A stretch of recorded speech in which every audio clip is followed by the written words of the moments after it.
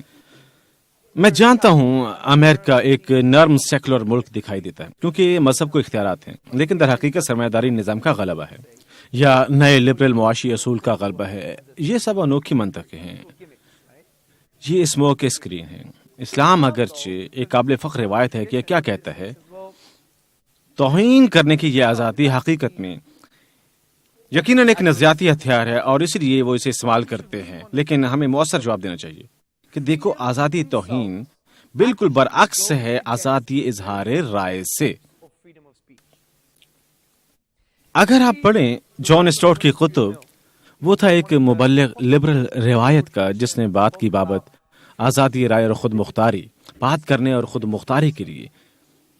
جان start مل نے کہا آپ کو اس آزادی کی ضرورت ہے، وجہ یہ نہیں کہ محض آزادی کی خاطر، بلکہ اس لیے ہے کہ آپ چاہتے ہیں سچائی، احتساب، ترقی۔ یہ ہیں مقاصد، اعلیٰ احساس اظہار رائے کی آزادی کا مقصد، سچائی، احتساب اور ترقی۔ ضرورت ہے آزادانہ اسلوب بیان کی، ہم اتفاق کرتے تھے، لیکن توہین کر کے کیا آپ یہ مقاصد حاصل کر سکتے؟ یہ ایک سوال ہے۔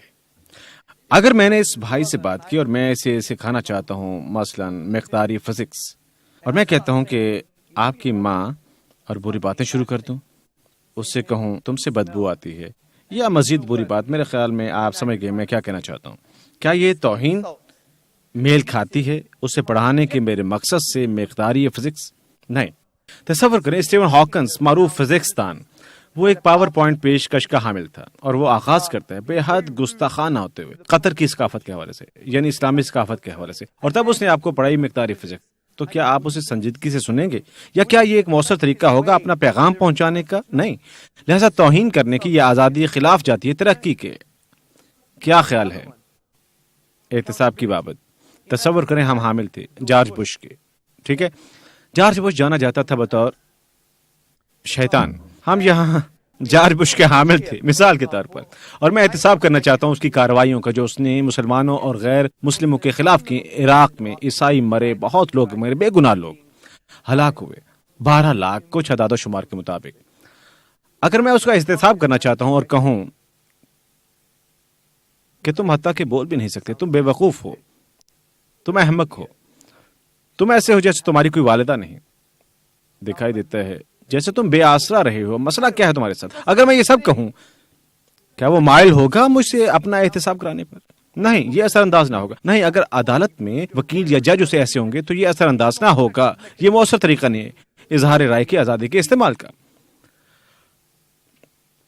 حتیٰ کہ سچائی، فرض کریں میں کسی دوسری برادری کی کوئی حقیقت تلاش کر رہا ہوں اور آپ سے پوچھتا ہوں سوال بابت اسلام، اب میں نہیں کہہ سکتا اب اسلام حجاب کے متعلق کیا کہتا ہے، آپ کیوں حجاب پہنتے ہیں؟ یہ سوال پوچھنے کا مہذب طریقہ ہے۔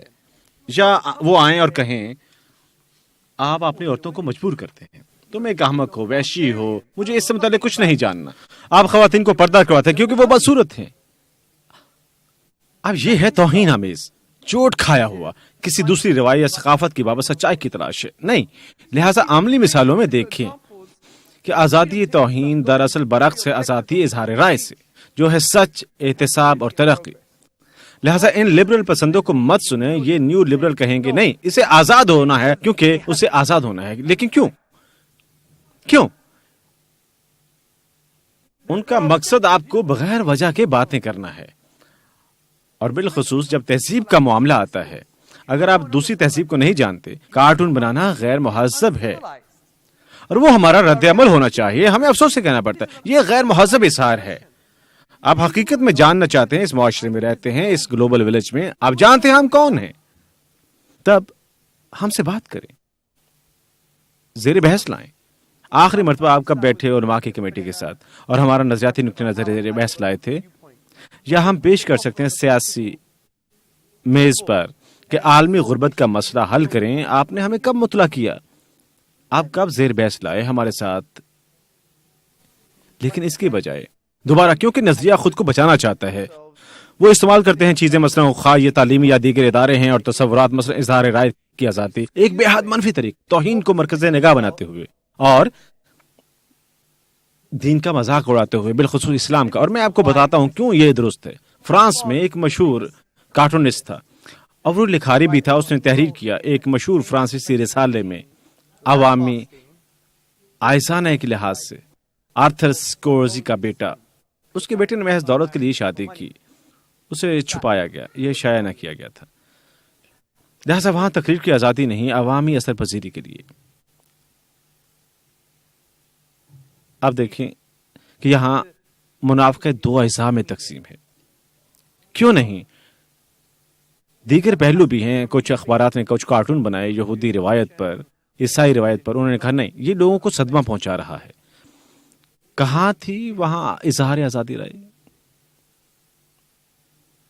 کیا آپ نے دیکھا؟ یہاں نقطہ، کئی مثالیں ہیں، ہم دیکھ سکتے ہیں کہ یہ حقیقت میں ظاہر کرتا ہے آزردگی کا شکار رویہ، کہ یہ ہتھیار استعمال کرتے ہیں اپنی نظریاتی بنیاد کی معاونت کے لیے، اور بدقسمتی سے مسلمان بھی اسی کا شکار ہیں۔ ٹھیک ہے، آزادی اظہار اور توہین کی آزادی پر یقین کے علاوہ کوئی چارہ نہیں ہے۔ دیکھیں، ہم آزادی اظہار پر یقین رکھتے ہیں، لیکن ہم زیر بحث لانا چاہتے ہیں وہ تقریر کن قوانین اور اقدار کی حامل ہے۔ آپ تقریر سے لا تعلق نہیں ہو سکتے کیونکہ آپ نے اسے خود چنا۔ ہم ذکر کر رہے ہیں کون سے قوانین و اقدار، اور یہی وجہ ہے کہ ہم بحث کر سکتے ہیں شریعت تک، توحید تک اور اسلام تک، لیکن ہم بات نہیں کرتے، ہم کہتے ہیں ہمیں اس کے ساتھ گزارا کرنا ہے۔ حجاب کی حقیقت سے مشابہ، بالخصوص مغرب میں بہت سی عورتیں اور بہت سی بہنیں کہتی ہیں میں حجاب پہنتی ہوں کیونکہ یہ میرا آزادانہ انتخاب ہے۔ ایک اور لبرل بیان، یعنی اصولاً یہ آپ کا آزادانہ انتخاب نہیں ہے، اگرچہ آپ انتخاب میں آزاد، لیکن آپ یہ اطاعت کی وجہ سے کرتے ہیں، نہ کہ انتخاب کے سبب۔ اس میں بہت فرق ہے۔ آپ اعتدال پسند روایت کی پیروی کر رہے ہیں، کیونکہ اگر آپ اس روایت کی حمایت کرتے ہیں تب آپ کو اجازت دینی ہوگی بیکنی پہننے کی آزادی کی یا اوریاں گھومنے کی۔ آپ دیکھیں، یہ نقطہ بہت اہم ہے۔ بھائی، ہمیں زیادہ مثبت ہونا چاہیے اور کہیں دیکھو آپ کا نظریاتی تناظر حقیقت میں غلط ہے، کیونکہ اگر آپ لفظ آزادی استعمال کریں یہ دلچسپ ہے، کیونکہ آزادی نظریاتی لفظ ہے، یہ بھاری ہے، یہ بے حد بھاری ہے۔ لبرٹی، آزادی، حریہ، راحہ، یہ ہے بے حد بوجھل اصطلاحات مغربی روایت میں۔ اب ہمیں سمجھنا ہے کہ آزادی سے آپ کی کیا مراد ہے۔ اگر آپ کی مراد ہے اللہ عز و جل کی حکم عدولی، یہ آزادی نہیں، غلامی ہے۔ ہم نے برعکس کرنا ہے، اور ہم نے سمجھنا ہے کہ اگرچہ اس مانند اصلاحات نظریاتی مفہوم رکھتی ہیں، اس لیے بات چیت کے پہلے سے پر غور کریں اور سمجھیں کیسے دہریہ اعتدال پسند رویہ آپ کو بچانا چاہتے ہیں، اور لطیف تصورات جو سرایت کرتے ہیں تمام تر مسلم دنیا میں، مغرب اور مشرق میں، اور وہ اس کے لیے ادارے استعمال کرتے ہیں۔ ہم نے دیکھا بصریہ، ارتقاء اور اظہار آزادی رائے، اور اب لفظ آزادی پر غور کریں۔ اب تصور کریں اگر ہم برعکس دیکھیں، فرض کریں میں بہن ہوں، حجاب پہنتی ہوں، بجائے یہ کہنے کہ یہ میرا آزادانہ انتخاب ہے، مجھے یہ کہنا چاہیے کہ خالق کی اطاعت مجھے حقیقی آزادی دلاتی ہے۔ بدقسمتی سے آپ حالت غلامی میں ہیں۔ میں آزاد ہوں اور میں آپ کو کچھ وجوہات بتاتا ہوں کیوں، اور ان وجوہات کو سنیں۔ ایک امریکی لکھاری نے ایک مرتبہ لکھا کہ آپ کا جنم، میرا جنم، ہمارا جنم، پیدا ہونا، اغوا کیا جانا اور غلامی میں فروخت کرنا ہے۔ اغوا، تب فروخت، غلامی میں۔ بھائی آپ کہاں سے ہیں؟ آپ انڈین ہیں؟ کیا آپ نے انڈین ہونے کا انتخاب کیا تھا؟ کیا آپ نے انڈین ہونے کا انتخاب کیا؟ نہیں، آپ نسلیت کے غلام ہیں، کوئی حق انتخاب نہیں۔ بھائی آپ کہاں سے ہیں؟ آپ بھی انڈین ہیں؟ کیا آپ کے پاس حق انتخاب تھا؟ بھائی آپ مرد ہیں، ٹھیک، کیا آپ نے مرد بننے کا انتخاب کیا؟ آپ کے پاس حق انتخاب نہ تھا۔ جلد کا یہ رنگ آپ نے چنا، بھائی، عمدہ براؤن جلد، ماشاءاللہ، نہیں۔ کیا آپ نے انتخاب کیا ایک فرانسیسی سفید فام ہونے کا؟ نہیں، آپ نے نہیں کیا۔ بہن، یہ ناممکن ہے، یہ ناممکن ہے، قطعی ناممکن۔ بہنوں، کیا آپ نے عورت بننے کا انتخاب کیا؟ لا يمكن.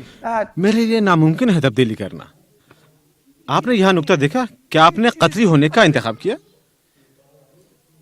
کیا اس کمرے میں کوئی قطری موجود ہے؟ نہیں، ٹھیک ہے، تو ہم قطری کی بات کر سکتے ہیں، کیونکہ یہ قوم پرستی کی طرز ہے جاری و ساری قطر میں، جو واضح ہے کہ اسلامی نہیں ہے۔ مجھے آپ کے لیے تصویر کشی کرنے دیں، ایک اور سیکولر چیز اور نظریاتی چیز جس کا ہمیں ذکر کرنا چاہیے۔ میں 1 منٹ میں واپس آزادی پر آتا ہوں۔ محض فرض کریں اسے اپنے دل سے نکال دیں۔ ایک شخص جو آپ کے بھائی اور بہنوں کو ہلاک کیا کرتا تھا بے دردی سے، جو آپ کی روایات کے متعلق نہیں جانتا بلکہ توہین کرتا ہے، ہتھیار لیتا مسلمانوں کی سرزمین میں اور پھر نقشے پر لکیریں کھینچتا، اور یہ لکیریں بیان کرتی تھیں آپ کون ہیں۔ واللہ مسلمان احمق ہیں، ہم کبھی کبھار احمق بن جاتے ہیں، اور کوئی ملال نہیں، جو کوئی قوم پرستی میں یقین رکھتا ہے وہ احمق ہے، بے وقوف۔ واللہ میں اس پر یقین رکھتا ہوں تہہ دل سے، اگر آپ قوم پرستی کو بطور ایک اتھارٹی لیں اپنے دین پر، آپ نقصان میں ہوں گے، آپ خسارے میں ہوں گے۔ کئی حدیث موجود ہیں، واللہ خود ان کا جائزہ لیں۔ السبیہ، ایک قوم پرستی اپنے باپ کے نازک حصوں پر دانت کاٹنا ہے۔ ہاں، کچھ علماء کہتے ہیں اس حدیث کا تذکرہ نہ کریں، لیکن اس تناظر میں یہ لازمی ہے، کیونکہ یہ خوفناک بیماری ہے جو علماء کو تباہ کر رہی ہے۔ 52 اقوام، کیا یہی سکون ہمیں چاہیے؟ ہمیں حقیقت میں ایک نمونہ دیکھنے کی ضرورت ہے۔ المؤمن مرات المؤمن، مومن ایک دوسرے مومن کے آئینہ ہیں، لہٰذا یہ مت کہو میں درست تم غلط، کیونکہ بیماریاں ہیں ہمارے دلوں میں بھی، ان کا مرتبہ بڑھائیں، کہیں اے بھائی اے بہن، اور تب اپنی بات کریں۔ میں نے سوچا اسے بیان کر دوں کیونکہ یہ حصہ ہے نظریاتی جنگ کا ہمارے اقوام پر توکتے ہوئے، اور اس نے مجبور کیا ہے مسلمانوں کو اپنا تعارف کروانے کے لیے لکیروں کے ذریعے۔ کچھ لوگ نہیں جانتے آپ یہودی ہیں، اللہ اکبر۔ اگر آپ اسی تناظر میں دیکھیں یہ مذاق ہے۔ السبیہ، غلط مت سمجھیے، اپنی ثقافت پر فخر کریں، اپنے قبیلے پر فخر کریں۔ صحابہ کرام بھی قبائل سے تعلق رکھتے تھے، لیکن اسے اتھارٹی لینا اپنے دین پر یہ خطرناک ہے، یہ حرام ہے۔ نبی کریم نے اپنا پاؤں مبارک رکھا اور فرمایا قوم پرستی میرے قدموں کے نیچے ہے۔ یہ ہر کسی کے لیے اعلان بیداری ہے، اور ہمیں چاہیے کہ اس کا اظہار کریں، اپنے رزق کے حوالے سے خائف نہ ہو۔ سچ بولنا حدیث مبارکہ کے مطابق پیغمبر صلی اللہ علیہ وسلم نے فرمایا حق بولنے سے تمہاری زندگی مختصر نہیں ہو جاتی، اور یہ تمہارا رزق نہیں چھین لیتا، تمہارا رزق۔ لہذا آزادی کے مسئلے پر بات کرتے ہیں، ان چیزوں کو مت چنیں، سماجی معاشی روابط کا انتخاب نہ کریں، لہذا آپ غلام ہیں اس سماجی معاشی روابط کے۔ اسی طرح اگر آپ محض تابعداری کرتے ہیں جبلت کی اور اپنی خواہشات کی، تب آپ اپنی جبلت اور خواہشات کے غلام ہیں۔ اگر آپ کام کرتے ہیں محض کیونکہ قطری ٹی وی یا بالی ووڈ یا ہالی ووڈ یا لالی ووڈ یا وہ کوئی بھی، یہ تمام جو مواد آپ دیکھتے ہیں، آپ متاثر ہوتے ہیں اس ناموری ثقافت کی وجہ سے کہ مجھے بھی اس جیسا دکھنا ہے، میں نے مونچھیں رکھی ہیں کیونکہ یہ میری ثقافت ہے، مونچھ نہیں تو کچھ نہیں، جس کا اردو میں مطلب ہے اگر آپ کی مونچھیں نہیں ہے تو کوئی چیز نہیں ہے۔ سبحان اللہ، پاکستان میں بھی وہ رکھتے ہیں، اگرچہ پیغمبر صلی اللہ علیہ وسلم نے ہمیں بتایا۔ آپ مجھے غلط مت لیں، میں کسی کی مذمت نہیں کر رہا، میں محض دکھا رہا ہوں کہ کیسے ہم سماجی اثرات کے حامل ہیں۔ مسئلہ حتیٰ کہ جب ایک شخص کی مانند میں نے یہ لباس پہنا، مجھے اس طرح کا لباس پسند نہیں، مجھے لباس کا کوئی شعور نہیں، کسی نے مجھے کل بتایا۔ میں کوئی بھی لباس پہن لیتا ہوں، پاکستانی یا عرب یا مغربی لباس بھی پہن لیتا ہوں، میں اپنے والد کے کپڑے بھی استعمال کر لیتا ہوں، میں ان سے مانگ لیتا ہوں، لہذا لب لباب یہ ہے کہ میں کوئی ایسی چیز نہیں پہنتا جسے معاشرتی طور پر سراہا جائے۔ میں یہ نہیں آتا ٹریک سوٹ اور ہیٹ کے ساتھ اور بڑی چین کھلے گلے میں اور کیا ہو رہا ہے واگوان، نہیں، میں ایسا نہیں ہوں۔ اگرچہ سماجی لحاظ سے قابل قبول ہے، لہذا ہم سماجی اثرات کے حامل ہیں تاکہ ہمارے کام کرنے کے انداز پر بھی اثر انداز ہو۔ اسے آپ سماجی تعمیر کہتے ہیں یا سماجی نمونے کا فروغ جو اثر انداز ہوتا ہے ہمارے رجحان پر اور ہم کون ہیں جب لباس کا معاملہ آتا ہے یا تصورات کا، کیونکہ انسان پختہ یقین چاہتا ہے اور جب انہیں یقین نہیں ہوتا تو وہ معاشرے کی جانب دیکھتے ہیں، لہذا ہم یقین کے لیے، لہذا ہم معاشرے کی ہمسری کرتے ہیں، لہذا ہم غلام ہیں سماجی دباؤ کے، ہم غلام ہیں اپنے حوالے سے، ہم اپنی خواہشات کے غلام ہیں۔ یہی وجہ ہے کہ مسلمان آزاد ہے، وہ حقیقت میں آزاد ہے جب وہ حجاب پہنتی ہے. وہ کیسے کہتے ہیں ہماری بہنیں آزاد نہیں؟ واللہ ہماری بہنیں کسی بھی دوسرے سے زیادہ آزاد ہیں. کیوں؟ وہ سماجی دباؤ کی پرواہ نہیں کرتی, وہ اپنی انا کی پرواہ نہیں کرتی, نہ پرواہ کرتی ہیں تعلقات کی. وہ معاشرے کی وجہ سے نہیں کرتی, وہ اسے اللہ عز و جل کے لیے کرتی ہیں جو ماورا ہے ان تمام چیزوں سے اور جو عطا کرتا ہے حقیقی آزادی. دلچسپی کی بات, لفظ روح علم صرف کے حوالے سے اس کی وہی بنیاد ہے جو راہ کی ہے, جو عربی میں آزادی ہے. آزادی, لہذا روح بھی ہے آزادی کی تلاش میں. اور طریقہ کہ وہ کیسے کرتی ہے, اللہ عز و جل کی عبادت کرتے ہوئے. 14ویں صدی کے دینی اکابر مفکر ابن قیم نے کہا کہ حقیقی آزادی عبادت میں پنہاں ہے, بندگی میں اور اللہ عز و جل کی غلامی میں. کیونکہ اللہ تم سے بہتر جانتا ہے. اللہ حمزہ کو جانتا ہے اس سے بہتر جتنا حمزہ کو جانتا ہے. لہذا جب آپ اللہ کی بندگی میں ہو آپ حقیقی آزاد ہوتے ہیں, اور اگر آپ اللہ کی بندگی میں نہیں تو آپ غلام ہیں. اگر یوں سوچے تو, لیکن نہیں, ہم کہتے ہیں میں حجاب پہنتی ہوں کیونکہ آزاد ہوں. یہ سب روایت سے ہے, یہ سب اس چشمے کے استعمال سے متعلق ہے جس سے آپ دنیا کو دیکھتے ہیں. تصور کریں جب ہماری بہنیں ٹی وی پر جاتے ہوئے یا ریڈیو پر آرٹیکلز تحریر کریں اور کہیں میں آپ کی نسبت زیادہ آزاد ہوں, کیونکہ میں اسے نہیں کر رہی اپنی انا کی غلامی کے لیے یا ناموری کی سماجی ثقافت کی غلامی کے سبب, لوریل کیونکہ ہم اہم ہیں. یہ سب بیکار ہے. میں ان چیزوں کے لیے نہیں کر رہا, میں اس کے لیے کر رہا ہوں جس نے مجھے تخلیق کیا ہے, جو مجھے آزاد کرتا ہے دنیا کے شکنجوں سے. یہ روایات اپنائیں اگر اپنا سکیں تو. واللہ میں ناروے میں تھا اور میں نے 19 سالہ نوجوان سے یہ بات کی, بہت ہوشیار نوجوان, اور میں نے بات کی آزادی کے متعلق, کیونکہ ناروے اور مغربی ثقافت میں آزادی ایک بڑی چیز ہے. اور میں نے رخ بدلا اور وہ بہت فکر مند ہوا اور سوچنے لگا کہ وہ آزاد نہیں. لہٰذا آزادی کا واحد طریقہ اللہ کی عبادت کرنا ہے. وہ اس تناظر سے حقیقی آزادی ہے. وہ مسلمان بن گیا کیونکہ اس نے دیکھا سب کچھ جو میں نے کیا یہ میری انا کی وجہ سے محدود ہے, سماجی دباؤ کی وجہ سے محدود ہے, میرے روابط کی وجہ سے اس میں کوئی حق انتخاب نہیں. لیکن جب میں خود کو اللہ کی بندگی کے تحت کرتا ہوں وہ مجھے دنیا سے آزاد کر دیتے ہیں اور میں حقیقی آزاد ہوں.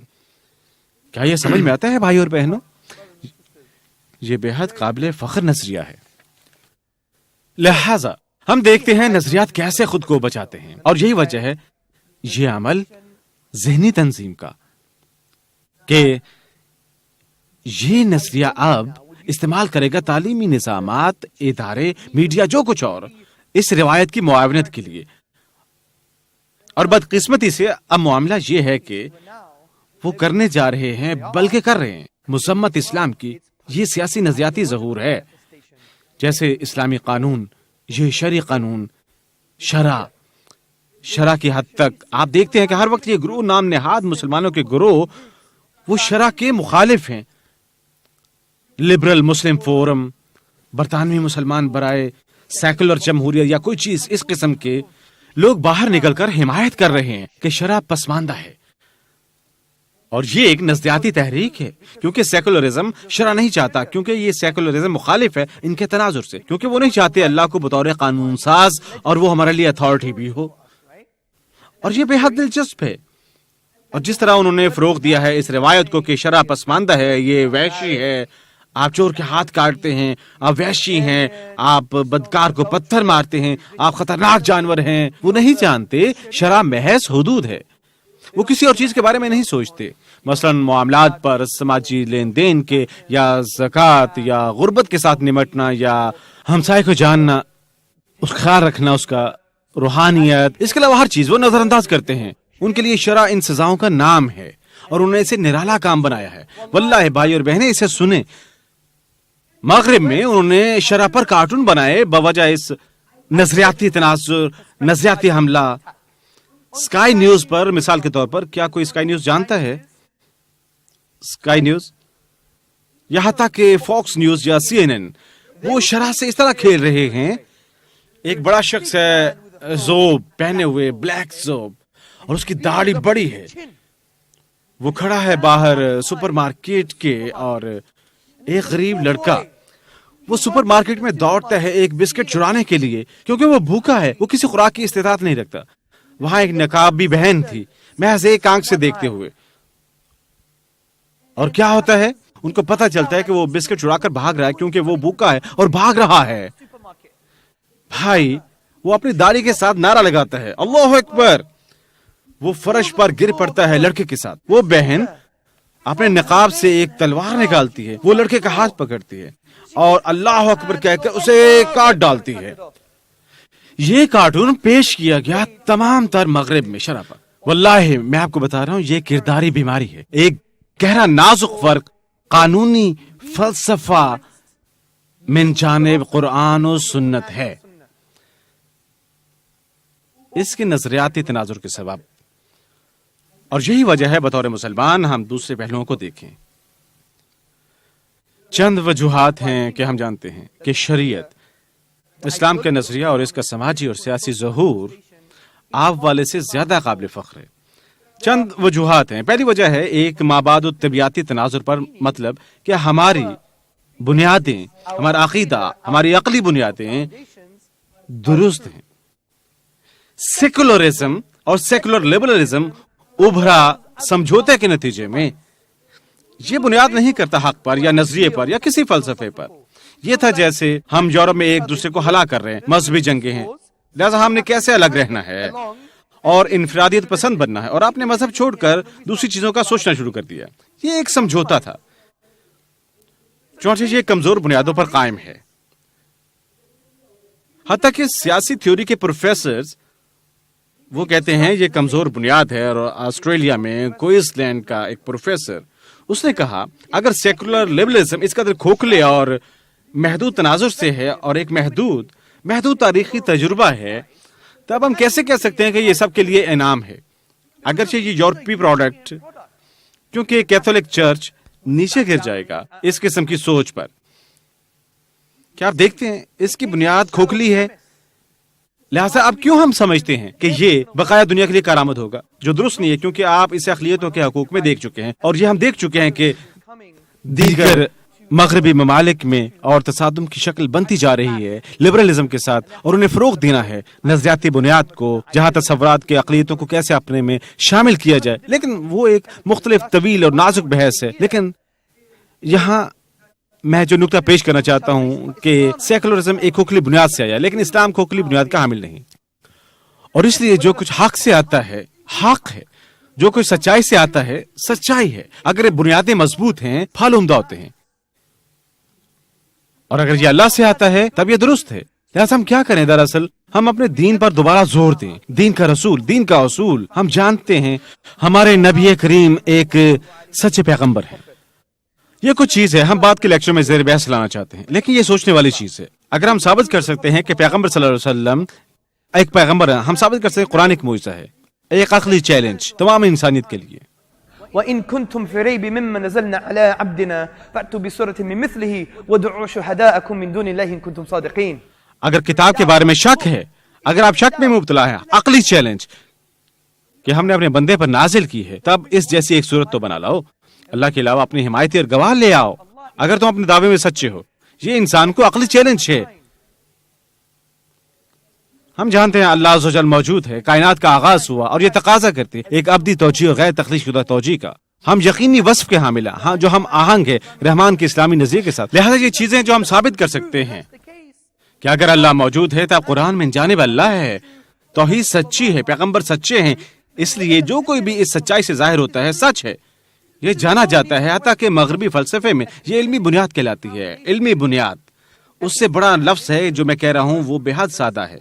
بنیادی طور پر کہا جا رہا ہے آپ جانے گی سچائی کے ساتھ آغاز کرتے ہیں اپنی بنیاد سے، اور بس۔ لہٰذا ہم مابعد طبیعتی طور پر دکھا سکتے ہیں کہ شریعہ قانون بہتر ہے آپ سے، اور حتیٰ کہ ہمیں قانون زیر بحث بھی نہیں لانا، کیونکہ ہم جانتے ہیں یہ کہاں سے آیا تھا، ایک اعلیٰ اور برتر ذرائع سے۔ یہ پہلا نقطہ ہے۔ دوسرا نقطہ کہ ہم استعمال کر سکتے ہیں حقیقت میں واضح انداز سے اپنا فلسفہ برائے سیاست اور شریعت، اور حقیقت میں شریع قانون کو عیاں کر سکتے ہیں، کیونکہ آپ فقط چور کے ہاتھ کاٹنے کا سوچتے ہیں، اخلاص اور وحشی پن کا، یہ جنگل کا قانون ہے، آپ کو پتہ لگا ہے کسی شخص نے کھانا چھڑایا آپ ہاتھ کاٹ دیں گے۔ یہ اس طرح کام نہیں کرتا۔ ہمارے پاس ہیں بے حد مفصل حیران کن سماجی نمونے۔ مثلا ہمارے سماجی نمونے ہیں، اولین بنیاد، پہلی حد یہ ہے کہ ہم حامل ہیں متصل اقدار کے۔ ایک لبرل سیکولر معاشرے میں اگر آپ پروفیسر ول کیملیکا کی تحریر پڑھیں، پروفیسر چارلس ٹیلر اور دیگر کی، تو وہ کہتے ہیں ایک لبرل معاشرے میں آپ نہیں، اور اسے بہت غور سے سنیں، آپ اچھی زندگی کے نظریے کے حامل نہیں ہو سکتے، اچھی اقدار کو فروغ نہیں دے سکتے، کیونکہ ان کے خیال میں انسان بن جاتے ہیں مباحثے کی ایک منڈی کہ انہیں کن اقدار کی پیروی کرنی ہے، ان کو فروغ نہیں دیا جا سکتا۔ اور مسئلہ سیکولر لبرل معاشرے میں اگر سرمایہ داری نظام ہے، تب مسئلہ انفرادیت پسندی اور ضرورت سے زیادہ لالچی اور ضرورت سے زیادہ مادی اقدار زیادہ واضح ہونے جا رہی ہے، اور مقابلہ واضح تر ہوگا بنسبت دیگر اقدار کے، کیونکہ ایک بڑا سرمایہ دارانہ نظریہ آپ کو بتاتا ہے کہ کیا اقدار اپنانے چاہیے۔ لہذا حکومت کچھ نہیں کہہ سکتی بابت اچھی زندگی کا نظریہ کیا ہے، لیکن اسلام میں ہم کہتے ہیں نہیں، ہم ان متصل اقدار کے حامل ہیں، انصاف، رحم، رحمت، برداشت، جیسا کہ تب دوسری سماجی نمونے کی لکیر ہے کہ ہم فروغ دیتے ہیں ان اقدار کو لبرل روایت کے برعکس کہ اس میں خلا ہے، اخلاقی خلا۔ سیاسی تھیوری میں اس کا مطالعہ کریں، لبرلزم اور سیکولرزم میں بہت خلا ہے، لیکن اسلامی تناظر میں ہم حکومت اور ادارے کے تناظر سے زیادہ بہادر ہیں کہ ہم ان اقدار کو فروغ دے سکتے ہیں۔ رحمت، جذبہ ہمدردی، آخری مرتبہ آپ نے کب سنا؟ اوباما یا ڈیوڈ کیمرون یا مغربی اکابرین نے رحمت پر توجہ دی، یا انصاف پر، یا پیوستگی پر، جبکہ انہیں بات کرنی چاہیے ایک نظریاتی سطح پر۔ وہ ان کاموں کی بات کر سکتے ہیں، لیکن نظریاتی طور پر نہیں، نظریاتی طور پر بات کرتے ہیں بابت آزادی، خوشی کی جستجو، آزادی، تمام مبہم اسی پر بنیاد کرتی ہیں، معیشت۔ لیکن اسلام ایک مختلف تناظر رکھتا ہے، ہم نے صرف متصل اقدار رکھتے ہیں بلکہ انہیں فروغ بھی دیتے ہیں، یہ دوسری سطح ہے۔ تیسری سطح ہے ہم معاشرے میں طریقہ کار کے حامل ہیں غلط کو روکنے کے لیے، ایک لبرل سیکولر نظریاتی تناظر میں، کیونکہ یہ حقیقت میں آزاد مارکیٹ ہے، نہ صرف معاشی طور پر بلکہ سماجی طور پر بھی۔ اب ہمیشہ جو چاہیں کر سکتے ہیں، کسی الجھاؤ کے بغیر ہم کہہ سکتے ہیں میں کسی کو تنگ نہیں کر رہا۔ بے حد کھوکھلا فلسفہ، واللہ جب وہ یہ بات کہتے ہیں وہ سمجھتے ہیں وہ ذہین ہے۔ اگر میں کسی کو نقصان نہیں پہنچا رہا، آپ کیسے جانتے ہیں جھگڑالو مغرور رویہ؟ آپ مجھے کیسے کہتے ہیں کہ یہ رویہ جو آپ کر رہے ہیں دنیا میں کسی پر اثر انداز نہیں ہو رہا؟ ہمیں بہادر بننا ہے، لہذا ہمارے پاس غلط سے بچنے کا طریقہ کار موجود ہے۔ مثلا معیشت کے حوالے سے ہم جانتے ہیں اسلام میں سیاست کی ذمہ داری ہے ہر ایک کو مہیا کرنے کی خوراک، مکان اور لباس۔ یہ معاملہ نہیں ہے مغربی ریاستوں کے لیے، وہاں بہت سے بے گھر لوگ ہیں، بالخصوص قدامت پسند رجحان، لہذا بے لباسی کا مستقبل، لہذا کوئی چوری نہ کرے خوراک کی وجہ سے۔ نیز ہمیں سمجھنا ہے کہ ہم ممانعت کرتے ہیں تحت شعوری تشہیری کی، جو محض مغربی مالے میں ممنوع ہے، لیکن باہر کیف ہنوز رونما ہوتی ہے، لیکن انہوں نے اس کا نام بدل دیا ہے۔ تحت شعوری تشہیر ہمہ وقت جاری ہے، لیکن انتہائی خوبصورت عورت کو ٹی وی پر آتے دیکھتے ہیں اور وہ آپ کو فروخت کر رہی ہے کچھ حیران کن بلی کی خوراک۔ میرا مطلب ہے بلی کی خوراک کب سے خوبصورت عورت سے منسلک ہو گئی؟ اب دیکھیں وہ خاتون جس نے بلی پالی ہے وہ کہتی ہے اوہ اگر میں یہ خوراک خریدوں ہو سکتا ہے اس کی مانند دکھنے لگوں۔ یا رسائل لکھتے ہیں واہ وہ کتنی شاندار ہے، واہ اس کا وجود ہی نہیں، وہ بخوبی موٹی بصور خاتون ہے جو فوٹو شاپ کی حامل ہے۔ ہاں وہ محض اس کے چہرے کی وقت پسند کرتے ہیں، لیکن وہ ظاہر کرتے ہیں کہ وہ بنی اور انسان ہے، لہذا ہم سب اس معنی دکھنا چاہتے ہیں، اور ہمارے مسلمانوں کے معاشرے ایسے بن چکے ہیں، بالخصوص آپ ایشیائی۔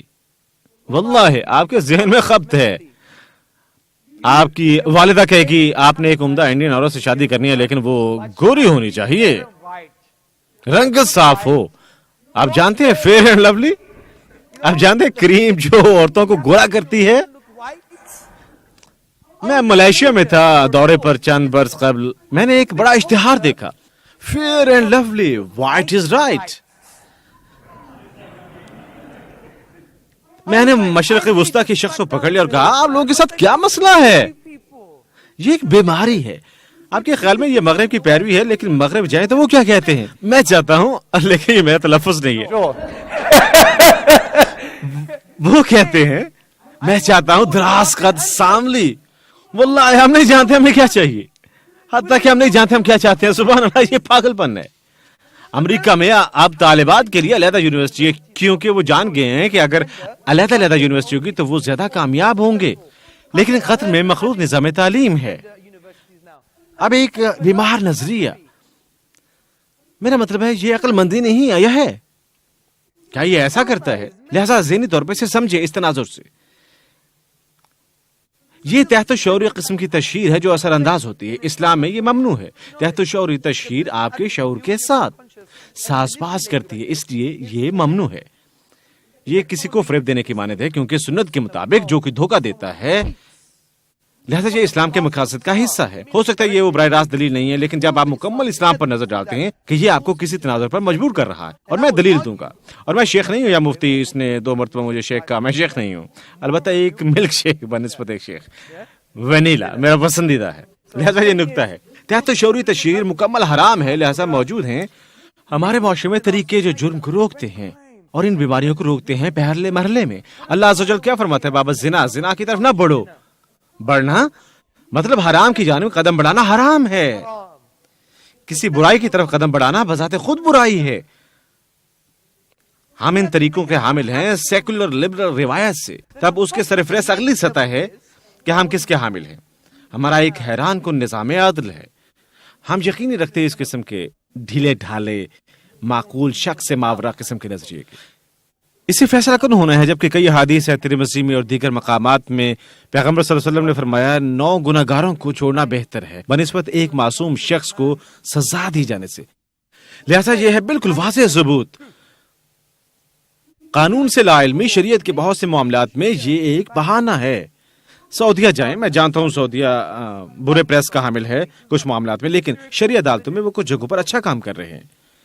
شیخ حاتم الحد لندن سے بات مجھ سے کر رہے تھے، بطور قانون دان مطالعہ کر رہے تھے. مفکرین تھے، 2 جوڑے تھے، ایک جوڑا، اور انہوں نے زنا کیا، اور وہ دونوں تھے شادی شدہ مثال کے طور پر، اور علماء بہانے پیش کر رہے تھے کہ آپ جانتے تھے یہ حرام ہے. انہوں نے کہا یعنی آپ جانتے ہیں ایک دوسرے ملک کی وجہ سے ہو سکتا ہے وہاں اسلامی تعلیم نہ تھی. وہ شک کے فائدے کی بابت پوچھ رہے تھے. واللہ یہ تصور سے ماورا ہے، قوت تخیل سے ماورا. لہذا ہمارے پاس واضح ثبوت ہیں، اور تب میں اسے کسی قدر مزید زیر بحث لاؤں گا. اور اس کے سر فہرست ہم مناسب حد تک سخت سزاؤں کے حامل ہیں. لہذا اگر کوئی سزا پاتا ہے اس نے متصل اقدار سے بچنا ہے، یا متصل اقدار کی اشتعال انگیزی سے بچنا ہے، طریقوں سے بچنا ہے، اور جرم سے بچنے کے لیے معاشرے کی پہلی سطح پر. اور تب اسے واضح ثبوت چاہیے سزا دینے کے لیے، اور اگر وہ کرتا ہے وہ اس کا عین حقدار ہے. آپ دیکھیں، اور برسبیل تذکرہ ہم لوگوں کو بہانے دیتے ہیں، کیونکہ ابن تیمیہ نے کہا اگر تم جانتے ہو کہ کسی نے کوئی کام کیا اور اس کی شکایت مت کرو. انہوں نے کہا تم اس کی اطلاع نہ دو، اسے معافی طلب کرنے کے لیے کہو. ہم جانتے ہیں عمر ابن خطاب رضی اللہ عنہ کی مشہور داستان، جب وہ کسی کے گھر میں گئے اور انہوں نے کسی کو مے نوشی کرتے دیکھا اور کوئی عورت سامنے رقص کر رہی تھی. عمر کچھ نہ کر سکے، وہ امیر المومنین تھے، لیکن سزا کی حدود قائم نہ کر سکتے تھے کسی بھی شکل یا طرز میں. کیوں؟ کیونکہ اس نے حرام کیا. آپ نے بھی حرام کیا. آپ کسی کے گھر میں گئے کسی اجازت کے بغیر، یا معاملہ خواہ کچھ ہی کیوں نہ ہو، شرعی طور پر انہیں وہ نہیں کرنا چاہیے تھا جو قانون جائز نہیں. اور کیا ہوا؟ چند ماہ بعد وہ شخص منڈی میں ان سے ملا اور کہا میں نے اللہ سے معافی طلب کی میں نوشی کے لیے. عمر حقیقت میں خوش تھے، اور عمر نے کہا میں بھی معافی چاہتا ہوں تمہارے گھر آنے کے حوالے سے. اور یہ معافی کی کلید ہے، یہ کسی بھی چیز سے بڑھ کر ہے، اس لیے کیونکہ وہ واضح حقائق موجود ہیں. وہ حقیقت میں بچانے کا فلسفہ ظاہر کرتا ہے. ہم نہیں کرتے، ہم لوگوں کو پتھر مارنا نہیں چاہتے. ہم پیغمبر صلی اللہ علیہ وسلم نہیں چاہتے تھے. وہ دور چلے گئے. جب عورت ان کے پاس آئی انہوں نے فرمایا چلی جاؤ چلی جاؤ، اور تب انہوں نے فرمایا اپنے بچے کو دودھ پلاؤ اور 2 برس بعد میرے پاس آنا. کچھ علماء کہتے ہیں اگر وہ نہ آتی وہ اسے نظر انداز کر دیتے. لہٰذا یہ بچانے کا تاثر ہے. اور میں بتاتا ہوں یہ کیسے کام کرتے ہیں. ہم زنا کو لیتے ہیں بطور مثال. آپ کو 4 موقع کے گواہ چاہیے، متقی گواہ. اس کا کیا مطلب ہے؟ یعنی وہ نمازی ہوں، اچھے کردار کے مالک ہوں، انہوں نے پہلے کبھی جھوٹ نہ بولا ہو. میرا مطلب ہے آپ نے پہلے کبھی جھوٹ بولا بھائی؟ ہم پہلے کچھ جھوٹ بول چکے ہیں، لہذا آپ گواہی نہیں دے سکتے حقیقتاً. لہذا آپ کو ضرورت ہے 4 معقول گواہوں کی، 4 متقی لوگوں کی. اور یہ شرط کہ جو کچھ انہوں نے دیکھا تقریباً ایک جیسا ہونا چاہیے. اگر کچھ اختلاف پایا گیا تو وہ مسترد ہو جائے گا اور انہیں کوڑے لگتے ہیں، انہیں سزا دی جاتی ہے. دوسرا، جو کچھ انہوں نے دیکھا یہ کسی کے گھر میں نہیں ہو سکتا. کیوں؟ جاسوسی کی اجازت نہیں، ورنہ آپ مزید متقی نہیں رہتے. پیغمبر صلی اللہ علیہ وسلم کی حدیث ہے کہ اگر آپ کسی کے گھر میں جھانکتے ہیں تو اس کو حق ہے آپ کی آنکھ نکال لے. لہٰذا مت جھانکے ورنہ وہ پتھر مارے گا، آپ کی آنکھ نکالے گا.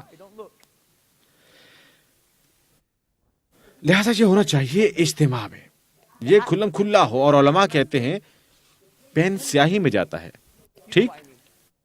ہاں، میں آپ کو کچھ بتاتا ہوں. میں ہکنی میں پلا بڑا. میں سوچا تھا لندن بہت برا علاقہ اور واللہ ہے، اور میں نے کبھی بھی نہیں دیکھا یا سنا لوگوں کو اسے کھلم کھلا کرتے ہوئے. یہ ناممکن ہے. لہٰذا یہ ظاہر کرتا ہے، واضح ثبوت ظاہر کرتا ہے کہ یہ ہے بچاؤ کے اثر کے لیے. بنسبت ہم چاہتے ہیں کہ لوگوں کو سزا دی جائے، لیکن مغربی نظریاتی تناظر، ذہنی تنظیم کا عمل لوگوں کو درس دیتا ہے. یہ وحشیانہ روایت ہے. لیکن اگر آپ دیکھیں جیسا میں نے بیان کیا، ہمراہ ان مختلف سطحات سمیت، سبحان اللہ، یہ قابل فخر مثالی نمونہ ہے جو انسانیت کو بچاتا ہے. اور ہم زیر بحث لاتے ہیں فقط سماجی سزائیں اور جرم. ہم نے کسی اور چیز پر بحث نہیں کی. لیکن میں اس نظریاتی تناظر سے دلائل دیتا. سیکولر لبرلزم حقیقت میں انسانیت کو تباہ کر چکا ہے اور اقوام کو بھی. کیونکہ لبرلزم، اگر آپ اسے دیکھیں، اس کی بنیاد کیا ہے؟ ہم نے اس پر کل بات کی تھی، انفرادیت پسندی پر. وہ تمہید ہے، اور انفرادیت ایک خیال ہے. فرد ایک قیاسی ہستی کی مانند ہے، سماجی وابستگیوں سے علیحدہ. حتیٰ کہ عورتوں کے حقوق کے حامی فلسفی مثلا پروفیسر میریلن فریڈمین وہ ایک دلچسپ نکتہ پیش کرتی ہیں. کہتے ہیں دیکھیں، ہم مزید انفرادی پسندانہ نہیں ہو سکتے. یہ غلط ہے اپنے وجود کے حوالے سے. مطلب انفرادی پسندی کی فطرت سمجھ سے بالا تر ہے، کیونکہ انسان سیکھتا ہے سماجی تجربات سے. ہم انسان ہیں، لہذا ایک توازن موجود ہونا چاہیے. اور پیغمبر صلی اللہ علیہ وسلم کی حدیث سے متعلق ہے جو ظاہر کرتی ہے ہمارا فلسفہ جرم اور سزا کا منحصر نہیں ہے انفرادیت پر. ہم سماجی حقوق بھی شامل کرتے ہیں. ایک حدیث جو غالباً بخاری میں ہے بابت لوگ جو اللہ کے حقوق محفوظ رکھتے ہیں، یہ ایک کشتی کی مانند ہے، ایک بالائی منزل اور ایک نچلی منزل. اور بالائی منزل دے رہی ہے نچلی منزل کو تازہ پانی، لیکن وہ رک گئے. تب نچلی منزل نے کیا کشتی میں ایک سوراخ. جہاز کے ساتھ کیا ہوتا ہے؟ ایک معاشرہ اگر وہ ہے اس مانند ہے انفرادیت پسندانہ معاشرہ، یہ ٹوٹ جاتا ہے اس انفرادیت کے سبب. اس حدیث میں سماجی تھیوری کے لیے بہت سے اسباق ہیں، لہٰذا ہم انفرادیت پسندانہ نمونے نہیں رکھتے جرم اور سزا کے حوالے سے. یہ زیادہ سماجی توازن ہے. لہذا ہمیں سمجھنا ہے چشموں کو جن سے ہم یہ چیزیں دیکھتے ہیں. اور اس سے ظاہر ہوتا ہے کہ خود پسند معاشرے میں بہت سی برائیاں پائی جاتی ہیں، جیسے کہ انگلینڈ میں روزانہ 167 عصمت دریاں ہوتی ہیں. یہ بمطابق ایمنسٹی انٹرنیشنل برطانیہ ہے. سال میں 90,000 عصمت دریاں، 90,000 عصمت دریاں سال میں. 7 میں سے ایک بچہ بدسلوکی کا شکار ہے. NSPC کی تحقیق کے مطابق تقریباً 14 بچے روزانہ یا تو خود کو لٹکاتے ہیں یا خودکشی کا ارتکاب کرتے ہیں. میرا خیال ہے چند ماہ قبل ڈاکٹر عثمان لطیف یہاں موجود تھے ماشاءاللہ، اور اسے روکا ایئرپورٹ پر پولیس نے. تم کہاں جا رہے ہو؟ تم کیا کر رہے ہو؟ انہوں نے ان سے بہت قابل فخر بات کہی. انہوں نے کہا تم بھوتوں کا تعاقب کر رہے ہو، تم سایوں کا تعاقب کر رہے ہو، یہ فریب نظر ہے. اور انہوں نے کہا کہ آپ جانتے ہیں ہمارے اپنے ملک میں روزانہ 14 بچے خود کو اپنے کمرے میں لٹکاتے ہیں. اور پولیس مین کا منہ کھلا رہ گیا. اور تم مجھ سے بات کر رہے ہو؟ حقیقی مسئلے سے نمٹو. انہوں نے کہا ایک دلچسپ رپورٹ چلڈرن سوسائٹی نے شائع کی تھی 2009 میں. انہوں نے نتیجہ اخذ کیا صفحہ نمبر 4 سے کہ تمام سماجی بیماریاں انفرادیت پسندی کی وجہ سے ہیں. یہ بہت لطیف ہے. اس میں میرے لیے کیا ہے؟ میں ایک صحیح شخص ہوں، اور یہی وجہ ہے بہت سے لوگ شکایت کرتے ہیں سماجی زوال کی اپنے معاشرے میں. میرا مطلب ہے ایک معمر خاتون تھی جو مر گئی. کوئی نزدیکی ہمسایہ نہ جانتا تھا کہ وہ مر چکی تھی. اس کے علم میں آیا کچھ روز بعد جب بو محسوس ہوئی. لہذا خود پسندی، اگرچہ آپ امریکہ میں بھی یہ بےہودہ خود پسندی دیکھتے ہیں. کافی شاپ جانے کے لیے یہاں سے 10 منٹ لگتے ہیں. پختہ راستہ نہیں اور بدقسمتی سے قطر بن چکا ہے. اسی مانند یہ امریکی نمونہ ہے. وہاں برادری کا کوئی شعور نہیں، قبیلے کا کوئی شعور نہیں، کوئی شعور نہیں عمرانیات کا. میں ہر جگہ گاڑی چلا رہا ہوں. یہ خوفناک ہے، اور یہ انفرادیت کی وجہ سے ہے، کیونکہ یہ ہے اس قسم کی اقدار جو ہم میں جاگزی ہو چکی ہیں. اور یہ بہت لطیف ہے. جب آپ جائیں لندن میں زیر زمین ٹیوب اسٹیشن، آپ ایک نوٹس دیکھیں گے، اس پر لکھا ہے برائے مہربانی نشستیں خالی کرتے ہیں حاملہ خواتین یا معمر شخص کے لیے. آپ سوچ سکتے ہیں او یہ بالکل عمدہ ہے، لیکن نکتہ یہ ہے انہیں آپ کو کیوں بتانا پڑتا ہے. اور کچھ بسوں پر وہ کہتے ہیں کہ قانوناً لازم ہے انہیں آپ کو کیوں بتانا پڑتا ہے؟ کیونکہ ہم اس قدر انفرادیت پسند بن چکے ہیں، ہم مزید کام نہیں کرتے۔ میں کیا کروں؟ یہ میری نشست ہے۔ کیا آپ نکتہ دیکھیں، یہ بہت لطیف ہے اور متاثر کیا مسلمانوں کو بھی انفرادیت پسندی نے کہ حدیث فراموش کر دیتے ہیں۔ المؤمن وميراث المؤمن، مومن آئینہ ہے ایک مومن کا۔ اگر آپ اداس ہیں مجھے اداس ہونا چاہیے، اگر آپ خوش ہیں مجھے خوش ہونا چاہیے، اگر آپ گناہ کر رہے ہیں یہ میرا گناہ ہے، مجھے آپ کو بلند کرنا چاہیے۔ لیکن اب کیا رونما ہوتا ہے؟ آپ دیکھتے ہیں ایک بھائی آپ کو ملتا ہے، بہنوں کی بات کرتے ہیں، آپ ایک بہن دیکھتے ہیں اس نے حجاب اتارا ہوا ہے، دیگر کہہ رہے ہیں like اسے دیکھو، میرے متعلق بھول جاؤ۔ یہ مانند ہے نفسیات میں سماجی موازنے کی تھیوری کے خود کا دوسروں سے موازنہ کرنا۔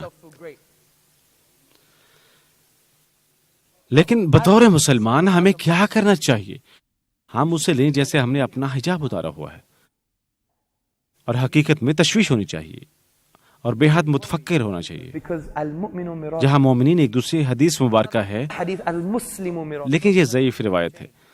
لیکن نکتہ یہ ہے، نظریہ ہنوز یعنی ہم ایک دوسرے کے آئینے ہیں، ہم ایک جسم ہیں، لہذا اگر کوئی گناہ کر رہے ہے لہذا اسے بلند کرتے ہیں، اس کی مدد کریں۔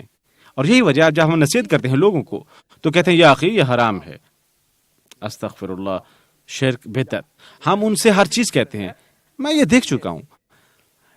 لیکن اگر ہم یہ فلسفہ اپنائیں کہ جب بھی میں کسی بہن یا بھائی سے بات کروں یہ والدہ سے بات کرنے کی مانند ہے، ہونا چاہیے، تو یہ نصیحت بہترین ہوگی۔ اور اگر آپ کی نصیحت ہے اللہ کی خاطر نہ کہ انا کی خاطر، تب یہ زیادہ بہتر ہوگی۔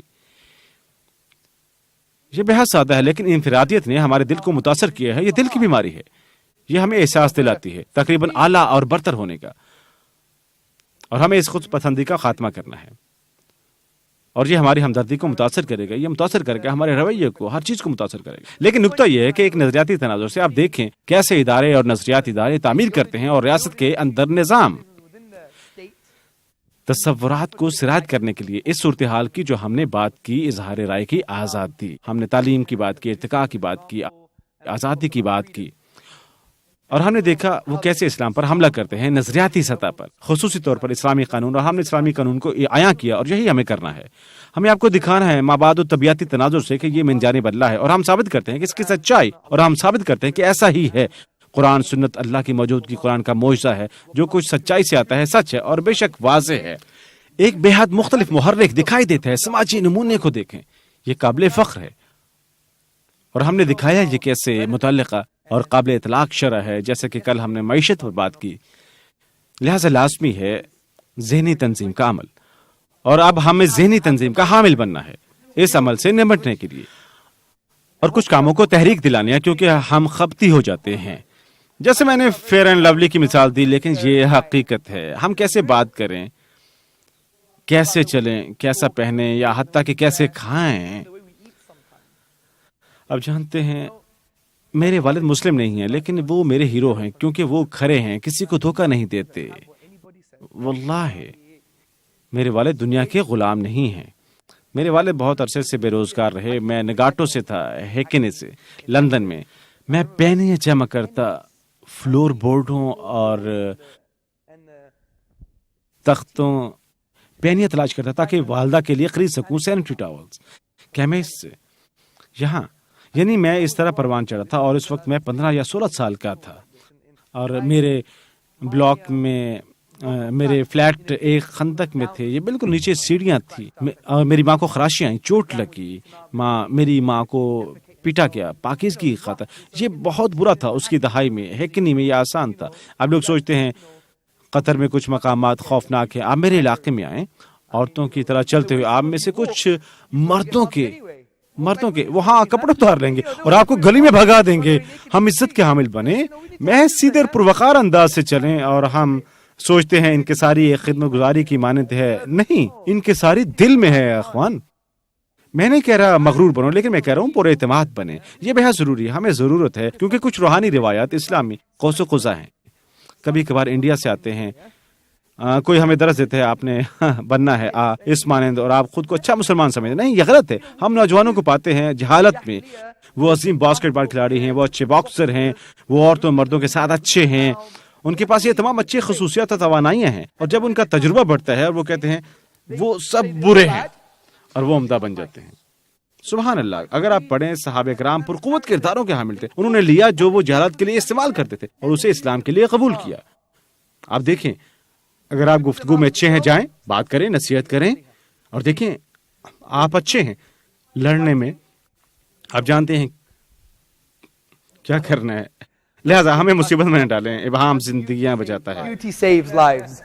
لہذا نکتہ یہ ہے اخوان, یہ خود پسندی دل سے خیال رکھنے کی ضرورت ہے, اور ہم سب مل کر کریں گے, اور ایک دوسرے کو یاد دہانی کرواتے ہوئے کئی مختلف کام جو ہم بطور برادری کر سکیں انشاءاللہ تعالی. سبحانك اللهم وبحمدك أشهد أن لا إله إلا أنت وأستغفرك وأتوب إليك. السلام عليكم ورحمة الله. ونعم الوكيل